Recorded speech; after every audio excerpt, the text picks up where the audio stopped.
ఆయననే చెప్పిండి నిన్న కేసీఆర్ వస్తాడా కేటీఆర్ వస్తాడా అన్నాడు. మరి నేను వస్తా అంటున్నా. 8 తారీఖు నాడు 11 గంటలకు మేమందరం వస్తాం. సోమాజిగూడ ప్రెస్ క్లబ్ రా. సోమాజిగూడలో ప్రెస్ క్లబ్ లో 11 గంటలకు 8 తారీఖు నాడు నేను రెడీగా ఉంటా.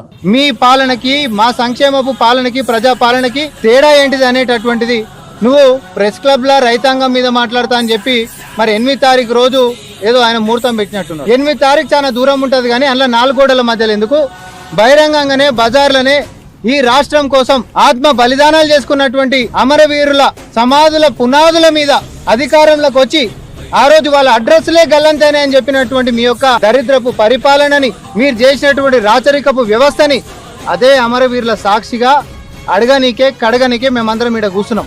నువ్వు 8 తారీఖు చెప్పినావు, మేము 7 తారీఖే సిద్ధమని చెప్పి ఇక్కడికి వచ్చినాం. మేము ఈ విషయం నిన్ననే చెప్పినాం. నీకు దమ్ము ధైర్యం ఉంటే నువ్వు రేపు ఇక్కడికి అమరవీరుల స్తూపం కాడికి రా, మనం మాట్లాడుకుందామని చెప్పి మనం అన్నాం. తెలుసుకుందాం, రైతుల గురించి మాట్లాడదామా, నిరుద్యోగం గురించి మాట్లాడదామా, మహిళల గురించి మాట్లాడదామా, ఇంకే అంశమని నీటి వాటాల గురించి మాట్లాడదామా, లేకపోతే మీరు చేసిన అప్పుల గురించి మాట్లాడదామా, అప్రజాస్వామికమైనటువంటి మీ దరిద్రపు పరిపాలన గురించి మాట్లాడదాం. ఏ అంశమైనా సిద్ధమని చెప్పి మేము ఇలా వచ్చినాం. నేను ఒక టైం పెట్టినా, మాట మీదకించి నేను వచ్చిన రాగానే ఆయనకు ఒక దస్తి కూడా వేసిన. మరి అయితే రాలేడు, నేను చెప్పిన సమయానికి అయితే నేను ఇక్కడ నాకు కనబడతలేడు. మరి రేపొద్దున మేము ఇక్కడ చెప్పినప్పుడు రాలేనటువంటి వాడు, చాతగానటువంటి వాడు, దమ్ము ధైర్యం లేనటువంటి వాడు, ముఖం చెల్లుబాటు కానటువంటి వాడు రేపొద్దున ముఖ్యమంత్రి గారిని సవాల్ చేసేటటువంటి స్థాయి గాని, అర్హత గాని, నైతిక విలువ గాని కేటీఆర్ కుందా అని చెప్పి నేను మాట్లాడుతా ఉన్నా. మరి ఏం ముఖం లేనటువంటి వాడు నువ్వు ఛాలెంజ్ ఎందుకు, నీకు అవసరమా? సో తప్పించుకొని పారిపోకు, అసెంబ్లీకి మీ నాయనని పట్టుకొని రా. మీ నాయనని ఈసారి ఆరోగ్యం సాకులు చెప్పి మాత్రం మళ్ళీ కూడా తప్పించేటటువంటి ప్రయత్నాలు చేయకూరి. నీ స్థాయికి మా స్థాయిలో వచ్చిండు సరిపోతుంది. నువ్వు ముఖ్యమంత్రి గారితో ఊహించుకునేటంతటి సినిమా సీను నీకు లేదని చెప్పి మళ్ళొకసారి స్పష్టం చేస్తూ ఆయననే చెప్పిండి నిన్న కేసీఆర్ వస్తాడా కేటీఆర్ వస్తాడా అన్నాడు. మరి నేను వస్తా అంటున్నా. 8 తారీఖు నాడు 11 గంటలకు మేమందరం వస్తాం. సోమాజిగూడ ప్రెస్ క్లబ్ రా. సోమాజిగూడలో ప్రెస్ క్లబ్ లో 11 గంటలకు 8 తారీఖు నాడు నేను రెడీగా ఉంటా.